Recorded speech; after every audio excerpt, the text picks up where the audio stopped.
কিরে তুই দেনে কেন জমিদারের মতন বই রইছস? গরুর ঘাস পানি খাওয়াইছস? হ ভাই, গরুরে ঘাসও খাওয়াইছি, পানিও খাওয়াইছি। কিরে দিনের অবস্থা তো ভালো না, গোয়াল ঘরের দেন ঘাস থাকলি না, রাতের বেলা গরুরে খাওয়াইবি কি? তাড়াতাড়ি খেতে যা, ঘাস কেটে নিয়ে আয় যা। জামু ভাই, পেটে অনেক খিদা লাগছে, কয়টা খায়া যায়। ঘাস কাটতে তো কাইতারবি, অলরেডি বৃষ্টি ফি দিবিনি পড়তাছে।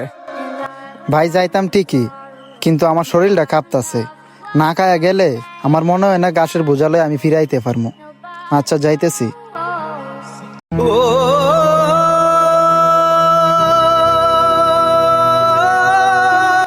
কিরে মন খারাপ করে দি বসে আসোস? আজকেও কি তোর ভাই তোর বাদ দে নাই? দিছে, তবে তরকারি ছাড়া।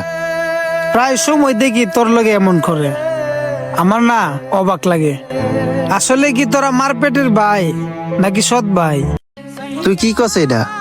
আমরা সৎ মায়ের সন্তান মুখে, আমরা দুজন তো একমার ঘরের ওই সন্তান। এই কথা আমি একলা হই না রে, গ্রামের সবাই বলে। তোর ভাই যদি তোরে আপন ভাই ভাবতো তাহলে তোরে খামড়ার মতো কাটাইতো না। তোর ভাগের সম্পত্তি তোরে বুঝাই দিত।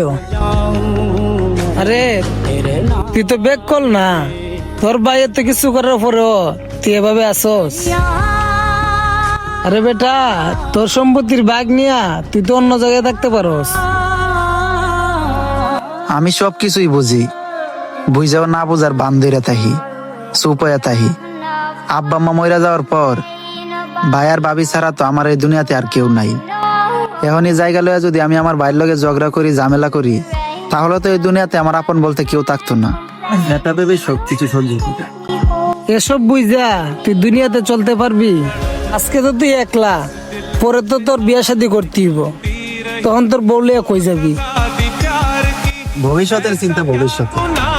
আমার ভাই আমার জায়গা জমিলে খাওয়া দাওয়া লইয়া কষ্ট দিলেও আমি আমার বাইরে কষ্ট দিতে পারতাম না।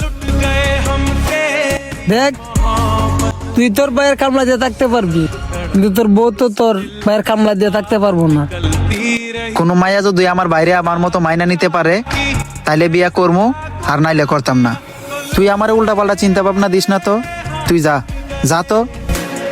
তোরে আমি ভালো লাগিয়া কইছিলাম, তুই যখন আমার কথাটা শুনলি না, তাইলে থাক তোর মতো তুই। আচ্ছা যা যা তো। मेरे दिल खुशी से झूमे गाए